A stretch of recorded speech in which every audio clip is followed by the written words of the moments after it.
इथाइल्स के ऊपर डिस्कशन कर लेते हैं, सही है। और इसमें से आने वाली जो पॉइंट्स हैं और जो एमसीक्यूज हैं उसको जरा समझ लो। सबसे पहले आपको ये पता होना चाहिए कि जो इथाइल्स हैं, इथाइल में जो सेंट्रल एटम है कार्बन, उसकी हाइब्रिडाइजेशन क्या है।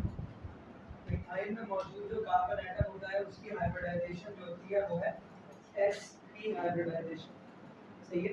और जब भी किसी भी सेंट्रल एटम की हाइब्रिडाइजेशन अगर sp होती है तो उस पूरे मॉलिक्यूलर स्ट्रक्चर की जो ज्योमेट्रिकल शेप है वो ज्योमेट्रिकल शेप हमेशा क्या होती है, लीनियर। और उस लीनियर स्ट्रक्चर के अंदर सेंट्रल एटम के लेफ्ट और राइट साइड पर जो बॉन्ड है उनके दरमियान जब एंगल चेकआउट किया जाएगा तो वो कितना निकलता है, 180 डिग्री का, ठीक है। कितने किलो जूल पर मोल ऑफ एनर्जी हमें चाहिए होगी इस ट्रिपल बॉन्ड को ब्रेक करने के लिए, 820 347 किलो जूल पर मोल एनर्जी चाहिए होती है सिंगल बॉन्ड को तोड़ने के लिए between the two carbon atom. 598 kilo joule पर मोल एनर्जी हमें चाहिए होती है डबल बॉन्ड को तोड़ने के लिए between only two carbon atom. और अगर दो कार्बन एटम्स के दरमियान ट्रिपल बॉन्ड है तो कितनी एनर्जी हमें चाहिए होगी तोड़ने के लिए, 820। लेकिन ये इथाइन कितना होना चाहिए, 1 मोल। मतलब अगर 1 मोल इथाइन है या 1 मोल अल्काइन है उसमें जितने भी कार्बन एटम्स के दरमियान ट्रिपल बॉन्ड है वो सारे के सारे ब्रेक डाउन हो जाएंगे जब हम वहां पर कितने किलो जूल एनर्जी देंगे, 820 किलो जूल पर मोल एनर्जी देंगे। तो 1 मोल अल्काइंस के अंदर तमाम ट्रिपल बॉन्ड से 1 मोल ट्रिपल बॉन्ड जब होंगे आपके पास वो सारे क्या हो जाएंगे, ब्रेक हो जाएंगे। अब कुछ प्रॉपर्टी है, सबसे पहली बात यहाँ पर कोई चार्ज नहीं होता, that is why it is considered as non polar. Non polar है, वाटर पोलर होता है, that is why it is insoluble in water but soluble in the polar solvents like benzene and ether etcetera और alcohol. It has no color, that is why it is a colorless, but its order is garlic-like. इसकी physical property में सबसे अहम property जो आपसे आमतौर पर पास paper में पूछी भी गई है कि स्मेल कैसी होती है इथाइन की, तो smell of ethyne is actually the garlic smell, ठीक है। ये एमसीक्यूज पास पेपर में पूछा जा चुका है, 2 से 3 बार आ चुका है, तो देखें ask again in your papers, क्योंकि कोर्स तो वही है, कोर्स तो नहीं तब्दील हुआ, सही है। तो गार्लिक स्मेल होती है। उसके बाद स्टेट्स की बात की जाए तो इसका पहला मेंबर, पहले मेंबर से क्या मुराद है, इथाइन का पहला मेंबर कौन होता है, अल्काइन का पहला मेंबर ही कौन होता है, इथाइन होता है। तो पहला मेंबर, दूसरा मेंबर और तीसरा मेंबर, मतलब 2 कार्बन एटम की अल्काइन, 3 कार्बन एटम की अल्काइन और 4 कार्बन एटम वाली अल्काइन हमेशा किस स्टेट ऑफ मैटर में आपको मिलेगी, गैसियस स्टेट ऑफ मैटर। उसके बाद अगले 8 मेंबर्स, अगले 8 मेंबर से क्या मुराद है, 5 कार्बन एटम, 6 कार्बन एटम, 7 8 9 10 11 और 12 कार्बन एटम्स वाली जो अल्काइंस हैं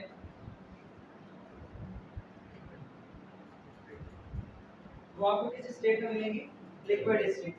और उसके बाद जितनी भी आपके पास अल्काइंस हैं they all are in the solid state. ये प्री मेडिकल के पेपर्स के अंदर जो एमकेट का है उसके पास पेपर में आप देख सकते हैं ये तीनों ही एमसीक्यूज आ चुके हैं, अलग अलग ईयर्स में अलग अलग जगहों पर ये पूछा जा चुका है कि first 3 member are gases, other than 8 members beyond the 3 first members are liquid, whereas the other all the members of the alkynes are considered as solid।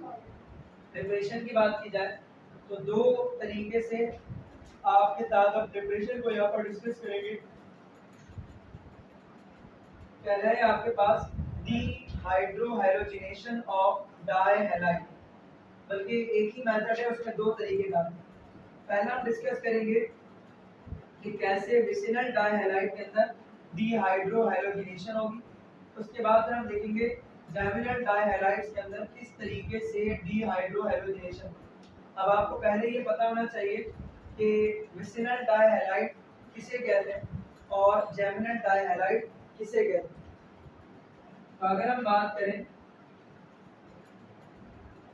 Vicinal डाइहैलाइड की, तो विसिनल डाइहैलाइड्स, डाइहैलाइड का मतलब 2 हैलोजन, विसिनल डाइहैलाइड का मतलब ये होता है कि अगर एडजेसेंट कार्बन एटम्स के साथ हैलोजन्स अटैच्ड, कहाँ पर अटैच्ड है, एडजेसेंट कार्बन्स के साथ, मतलब बिल्कुल पड़ोस वाले जो कार्बन एटम्स हैं अगर उनके साथ हाइड्रोजन अटैच्ड है तो उस कंपाउंड को क्या कहा जाएगा, विसिनल डाइहैलाइड कहा जाएगा। सही है। तो यहाँ पर आपके पास 1,2 डाइब्रोमो इथेन है। यहाँ पर हमने डाला बेस। क्या डालते हैं बेस, अगर मुझे एडजेसेंट कार्बन से निकालना हो हाइड्रोजन और हैलोजन तो हम डालते हैं वहाँ पर KOH और मीडियम रखते हैं अल्कोहलिक। तो एक कार्बन एटम से हाइड्रोजन निकलता है, दूसरे से Br या दूसरे से हैलोजन निकल जाएगा। ठीक है। तो जब यहाँ से हैलोजन निकल कर गया तो इस कार्बन एटम का एक हाइड्रोजन यहाँ से निकल कर रिमूव हो गया। तो यहाँ पर कितने बचेंगे, बस एक हाइड्रोजन। और यहाँ पर से ब्रोमीन निकल के चले गए तो कार्बन एटम आपस में बॉन्ड फॉर्म कर लेंगे। उसके बाद अगेन KOH अल्कोहलिक की कंडीशन रखी, एडजेसेंट कार्बन से हैलोजन और हाइड्रोजन निकलेगा तो यहाँ से निकल जाएगा हैलोजन और यहाँ से निकल जाएगा आपके पास हाइड्रोजन। तो हाइड्रोजन और हैलोजन जब निकल जाएगा तो प्रोडक्ट क्या बन जाएगी आपके पास में, इथाइन। तो अगर हम डाइहैलाइड कौन सी लें, विसिनल डाइहैलाइड लें, ठीक है, और उसका फार्मूला 1,2 डाइब्रोमो इथेन अगर हम लेते हैं तो हमारे पास क्या बन जाएगी, इथाइन बन जाएगी। क्या बन जाएगी, ethyne. What is vicinal dihalide, when the adjacent carbon atoms are connected by the halogens. अगर एडजेसेंट कार्बन एटम्स किससे कनेक्टेड है, हैलोजन से, तो उस कंपाउंड को क्या कहा जाएगा, विसिनल डाइहैलाइड। अब उसके बाद देखो यहाँ पर एक दूसरी विसिनल डाइहैलाइड लिखी हुई है, एडजेसेंट कार्बन एटम के साथ हैलोजन अटैच्ड है। अब हमने यहाँ पर KOH अल्कोहलिक नहीं डाला बल्कि सोडियम अमाइड डाला और कैटलिस्ट के तौर पर हमने यहाँ पर इस्तेमाल किया है लिक्विड अमोनिया। टेम्परेचर हमने रखा है -33 डिग्री सेल्सियस। तो यहाँ पर क्या होगा बेटा, एडजेसेंट कार्बन एटम से हैलोजन रिमूव होंगे। क्या रिमूव होंगे, हैलोजन। सही है। और यहाँ से हाइड्रोजन भी रिमूव हो जाएगा। तो इस कार्बन एटम से हाइड्रोजन, इस कार्बन एटम से भी हाइड्रोजन और दोनों के पास से हैलोजन भी निकलकर चला जाएगा। तो यहाँ से दो बॉन्ड जब इसके खत्म होंगे तो दो इलेक्ट्रॉन इसके फ्री हो जाएंगे, ये अगले कार्बन एटम के साथ दो बॉन्ड बना सकता है। और यहाँ से इसके पास से क्या होगा भाई, ब्रोमीन हटेगा और एक हाइड्रोजन हट जाएगा। वो दो इलेक्ट्रॉन फ्री होंगे जो कि इस्तेमाल हो जाएंगे कार्बन एटम्स के आपस में। एक जो हाइड्रोजन हटेगा उसकी जगह सोडियम आकर के लग जाएगा। ठीक है। तो एज अ रिजल्ट आपके पास ये प्रोडक्ट फॉर्म हो गया, सोडियम ब्रोमाइड फॉर्म हो गया और अमोनिया गैस फॉर्म हो जाएगी। अगला प्रोसेस आप देखिए। अब अगर हम इस कंपाउंड को जो कि इस प्रोसेस के नतीजे में बनाएं, सही है, वाटर के साथ रिएक्शन कराते हैं तो सोडियम इस वाटर के OH से रिएक्ट करके क्या बना देगा, NaOH, और वाटर का हाइड्रोजन यहाँ पर आके लग जाएगा।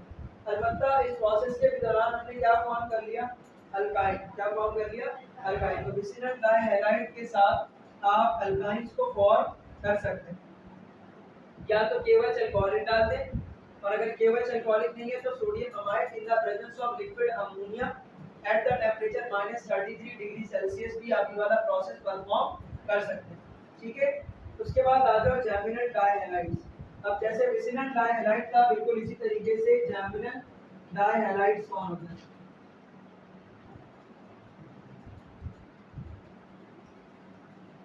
बताइए जैमिनल डाइहैलाइड्स किसको कहा जाएगा, अगर एक ही कार्बन एटम के साथ दो दो हैलोजन्स अटैच्ड हैं तो उस कंपाउंड को कहा जाता है जैमिनल डाइहैलाइड। क्या कहा जाएगा, जैमिनल डाइहैलाइड। देखो दो हैलोजन्स है, दो ही कंडीशन, यहाँ तो अलग अलग जगहों पर लगे होंगे, अगर अलग अलग लगे हुए लेकिन एडजेसेंट कार्बन पर है तो क्या बनेंगे, विसिनल। और अगर एक ही कार्बन पर है तो क्या कहलाएंगे, जैमिनल। और अगर बिल्कुल ही अलग अलग लगे हुए तो ना विसिनल और ना ही जैमिनल डाइहैलाइड। तो जैमिनल डाइहैलाइड से अगर हम बनाना चाहते हैं तो जैमिनल डाइहैलाइड से बनाने के लिए आपको यहाँ पर जो रिएजेंट लेना है वो क्या लेना होगा, सोडियम अमाइड, और यहाँ पर आपको लेनी होगी ammonia gas. As a result आपके पास टर्मिनल अल्काइन जो है वो फॉर्म हो जाएगा। यहाँ से दोनों हैलोजन्स निकलेंगे, सोडियम के साथ जुड़कर क्या बना देंगे, सोडियम ब्रोमाइड। यहाँ से NH2 आपके पास यहाँ से निकालेगा दोनों हाइड्रोजन को और क्या बना देगा, दो अमोनिया गैस। सही है। तो यहाँ से दोनों हाइड्रोजन निकल गए, कार्बन अब दो इलेक्ट्रॉन आगे कार्बन के साथ बना सकेगा। यहाँ से दोनों ब्रोमीन निकल गए तो कार्बन के दो इलेक्ट्रॉन फ्री, तो ये दोनों आपस में बॉन्ड बना देंगे। ये जो दोनों ब्रोमीन है ये सोडियम से मिलकर बना देगा सोडियम ब्रोमाइड।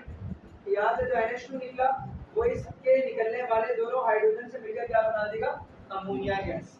ठीक है। तो यहाँ पर कैटलिस्ट क्या लिया हमने, अमोनिया, रिएजेंट क्या लिया हमने, सोडियम अमाइड, और इस कंपाउंड को हम क्या बोलेंगे, जैमिनल डाइहैलाइड। तो ये है आपके पास preparation from the geminal dihalide and the vicinal dihalide. Catalyst याद रखिएगा, अगर हमने जैमिनल डाइहैलाइड लिया तो कैटलिस्ट क्या रहा, अमोनिया गैस। जबकि लिक्विड अमोनिया का हम लेते हैं और टेम्परेचर -33 का रखते हैं ना, कौन सी डाइहैलाइड हो, विसिनल डाइहैलाइड। तो लिक्विड अमोनिया और सिर्फ अमोनिया देख लीजिएगा क्वेश्चन के अंदर, सही है। अब आ जाए केमिकल प्रॉपर्टीज में। आपके अपने सिम बोर्ड में तो इस पे इतना तो लंबा चौड़ा खींच कर लिखा भी नहीं, तो अगर डिटेल पूछते हैं, जैसे मैंने आपको कहा भी था कि लास्ट ईयर जो एनईडी का पेपर है उसके अंदर कुछ चीजें फेडरल टेक्स्ट बुक बोर्ड से नजर आई थी, स्पेशली ऑर्गेनिक के सेक्शंस के अंदर, ठीक है।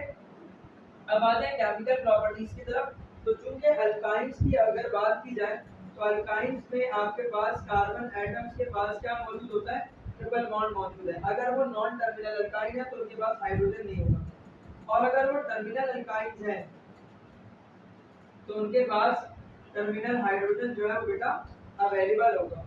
तो अगर टर्मिनल हाइड्रोजन नहीं है, ट्रिपल बॉन्ड मौजूद है, तो डबल बॉन्ड या ट्रिपल बॉन्ड का जिस कंपाउंड में होता है वो एडिशन रिएक्शन करता है। कौन सा रिएक्शन करते हैं, एडिशन। तो नॉन टर्मिनल अल्काइन मतलब वो अल्काइन जिसमें कार्बन एटम के पास हाइड्रोजन मौजूद नहीं है, तो ये सिर्फ और सिर्फ एडिशन रिएक्शन करेंगे।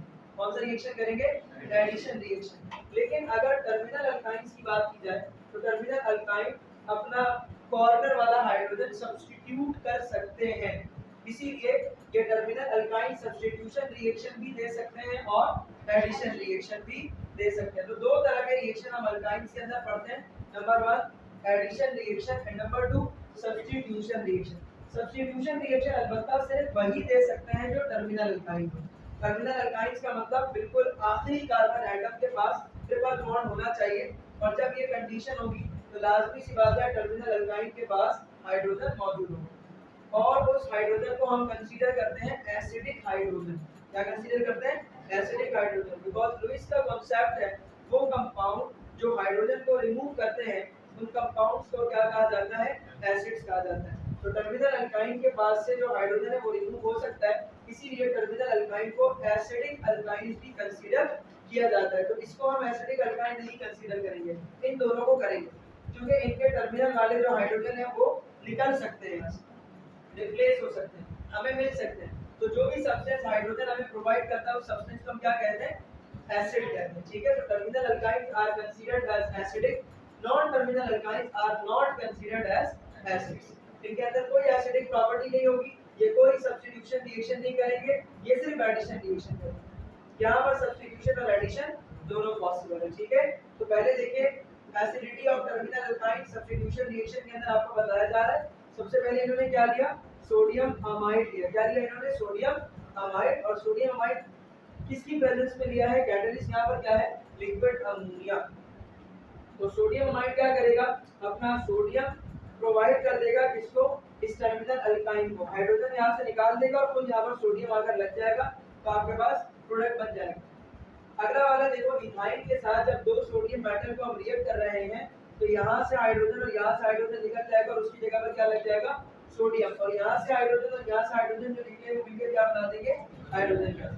This is called sodium acetylide, disodium acetylide है, क्योंकि दो सोडियम है इसलिए इसको क्या पढ़ेंगे, डाइसोडियम एसिटाइलाइड। तो डाइसोडियम एसिटाइलाइड के हवाले से अगर आपसे एमसीक्यूज पूछ लिया जाए कि disodium acetylide formation of alkyne shows the which character of alkyne, तो कौन सा कैरेक्टर ये शो करते हैं डाइसोडियम एसिटाइलाइड का बनना, एसिडिक कैरेक्टर को शो करते हैं। किसको शो करते हैं, एसिडिक कैरेक्टर को शो करते हैं। अच्छा, एसिटाइलाइड का नाम इथाइनाइड भी होता है, क्या होता है बेटा, इथाइनाइड। क्या बोलते हैं उसे हम, इथाइनाइड।